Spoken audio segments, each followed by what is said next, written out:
Hi, I'm back again after 5 months or so, and yeah, I haven't really been up to anything interesting, so there's no excuse for why I haven't done any videos. I just haven't really bothered. That sounds bad, but yeah. um, so yeah, the purpose of this is because it's now been 1 year since I've been on hormones and also been full time. So I figured it was about time I did an update. Which maybe people will find useful to see what happens. And although I can't actually promise that it will be that enlightening, because I'll go through it as we go along. But yeah, so I'm going to cover a few subjects which hopefully people will find interesting, or certainly stuff that I feel I can talk about.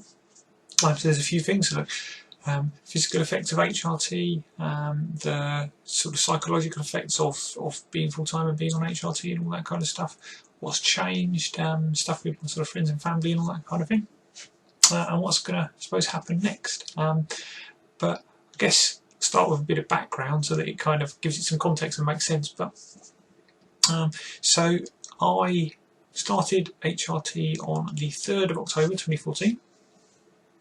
So yeah, year and a week, and went full time. I'm going to call it that. It's not the best term in the world, but it's what people tend to call it, so people understand that. Went full time on the 13th of October 2014, so that's a year on Tuesday. So I'm slightly ahead, but I can't imagine a great deal is going to change in 2 days, but fingers crossed. Anyway, so that whole time I've been working in the same employer and so on, so that's all a constant, and yeah, nothing else dramatic has changed in that time. But so anyway, first things first, I'll start with the physical effects of hormones over the last year or so, and actually it's not a lot. I think, well, I'll start with my experiences. So you get the usual stuff, like the first month or so, your skin feels a bit softer, and then you start to, your hair grows a bit slower, and by that I mean body hair, not this hair, that still grows quite fast, which is excellent. And then you supposedly get stuff like fat redistribution, which I haven't really seen a lot of. Apparently, that takes a bit longer anyway, but I've seen people claim it a bit earlier. I don't know, maybe a bit sceptical, but maybe a little bit sort of around the bum kind of area, a bit more fat there, which is good, I guess.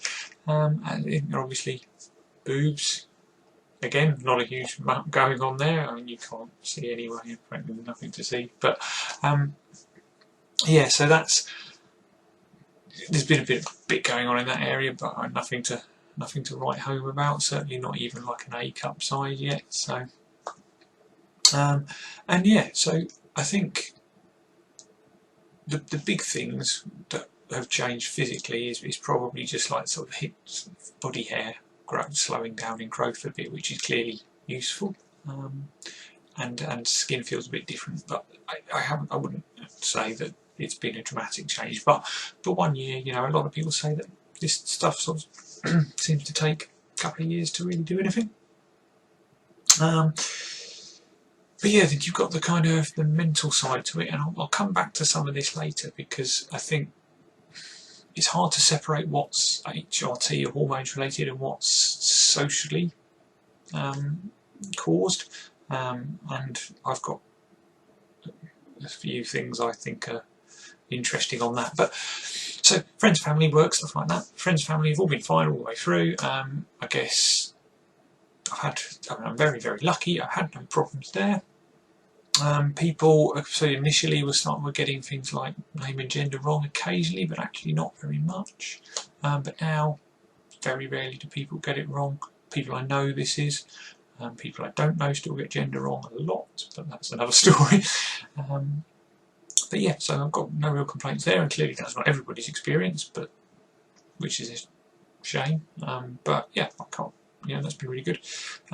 Work, no real problems whatsoever. So same employer all the way through. They have, I mean, there's not been a huge turnover of staff in the last year or so, so there's not been any difficulties there. But yeah, work's been really good actually. again, people have been really good about getting stuff right there. What else then? So the social side. So coming back to this then, a lot of people say, oh well, when you go full time you'll notice people treat you really, really differently, and obviously we all know there's a lot of differences in the way people treat women compared to the way people treat men, which I'm not really the best place to comment about, because I guess to a lot of people they don't necessarily perceive or treat me as female anyway, so I don't know that I really got much comment on that. But and I suppose that kind of feeds into what I was going to say about the way people treat you. So genuinely, really not much difference. So one of the big things I've heard from a lot of people is people don't take you seriously in meetings. People like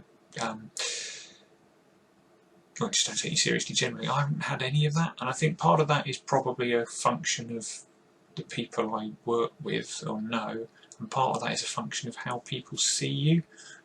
So I think a lot of people just still see me as male, and therefore they don't really treat me any differently. But you know, I suppose that may change over time, and if I change jobs and work with different people, then that might be different. I don't know. I was literally the only I was trying to note down things that I've noticed change, and the only things I can really think of is stuff like people in shops seem to be nicer to me now. I don't know if there's any real like logic to that whatsoever, but yeah, they seem to actually talk to you now rather than just be, which is good, I guess. People do walk at you in the street. That's kind of a noticeable thing. Like, I mean, when you're a bloke, blokes who think they're bigger than you will walk at you in the street to try and intimidate you, and now just everybody does it, and actually women are terrible for it. So that's I suppose slightly different. But yeah, I know this is kind of a whole lot of nothing, but genuinely I don't think that much has changed in this sense, which is really good. But yeah, with the caveat that I don't know if I'm necessarily best placed to say about a lot of this stuff, because I think, you know, seeing the differences between being treated as male and being treated as female, I think people actually have to see you as female before that one happens. So if I would, you know, I think you get a better interesting view from one of these people that sort of goes on HRT for 2 years and then has FFS and then moves to a different place and transitions, because I don't think anyone sees me any differently, whereas these people clearly would be perceived differently.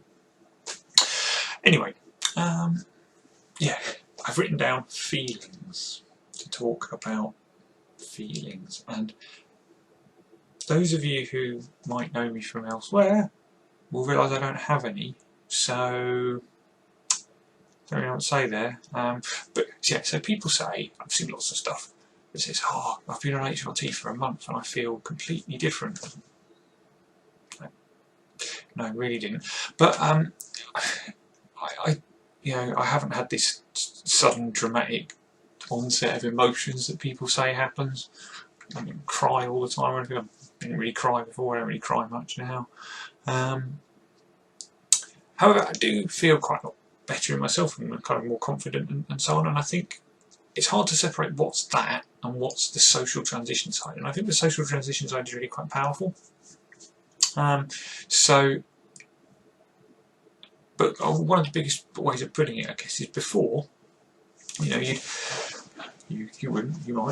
I would sit at work and worry about things like, oh, you think about your gender identity all the time. You worry about, I wish I was doing X or Y, and you know, I don't really do that so much anymore. It's just because it's just that comfort is there. That there's no I don't know, desire to be different or whatever anymore. It's being.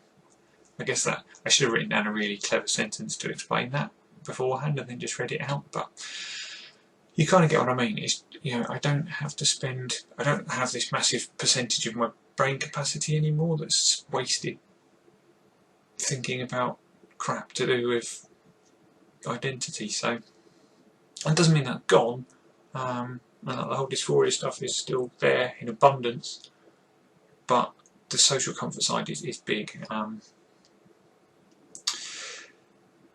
yeah, how much that down to hormones I couldn't say, because you know, if I was doing it scientifically, I would have done hormones and full time separately, but I didn't, so can't help you there.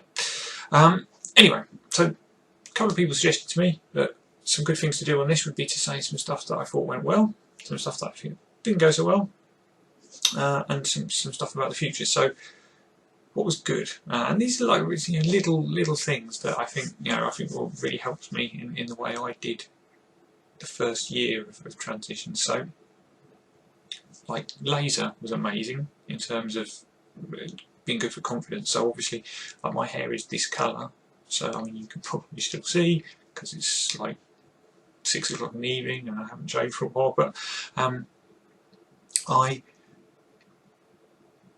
had a huge difference from laser, and what difference that made to how I looked, and like I'm not having to shave 15 times a day, so that was good.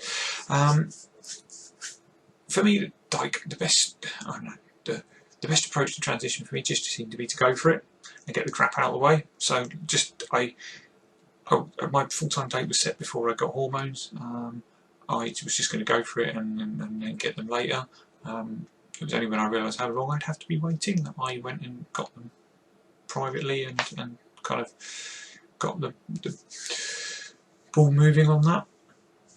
So I think just doing it for me, that worked really well, and because a lot of people say the first year is crap, and yeah, it has been quite crap in a lot of ways. So I kind of got that out of the way whilst looking crap and feeling a bit crap. Whereas I think I would be worried if I'd done the whole start transitioning for a couple of years and then go full time afterwards, that I'd still have that whole year of getting used to things at the same time as, well, added on to the end of all the other crap. So it's maybe shortened the crap time period, fingers crossed. But yeah, so you know, just the stuff that I needed to get right. So that was laser, that was sorting my hair and eyebrows out and stuff, so you don't look like too terrible. And obviously that's cis-normative and all that kind of stuff, but it lessens the chances of you getting shit, I guess.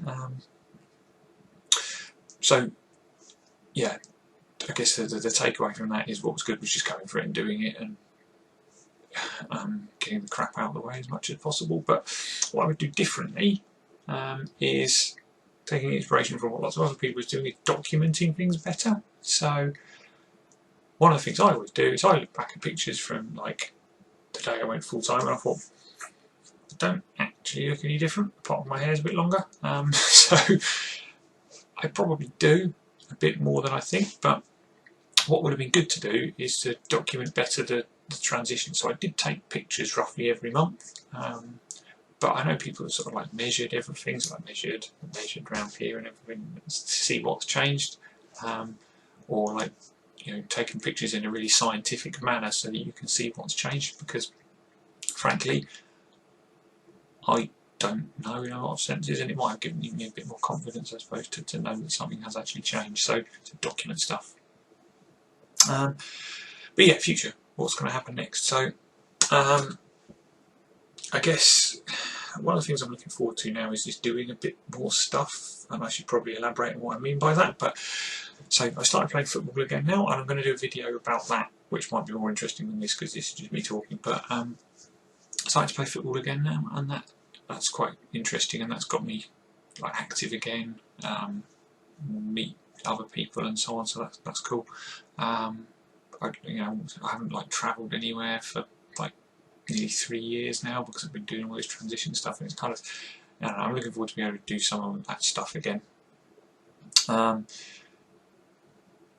But you know, clearly the GIC stuff's kind of started moving now. I've got an appointment next week, which I might do something about, I guess, if something interesting happens. I don't think it will. But like, you know, obviously clearly there's a lot more to do in that space, so kind of the physical side of transition. So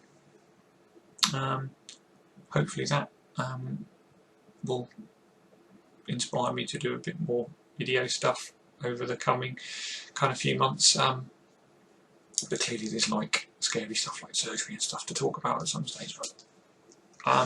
But yeah, my overall message, I guess, is that I feel better after a year of this. There's a lot more to do, and there's a lot that really hasn't changed very much, but I think the key takeaway is that it's very, very gradual, and actually if I look back at, even if I look back at the first video I did here, like physically quite a lot has actually changed, which is cool, and I do feel better generally, so that's got to be the best thing about it. And yeah, I think I will kind of take my own point about documenting stuff and do a few more of these and talk about some stuff like football, which I think will be interesting, and kind of some of the GIC stuff. But yeah, so that's an update. Thanks everybody.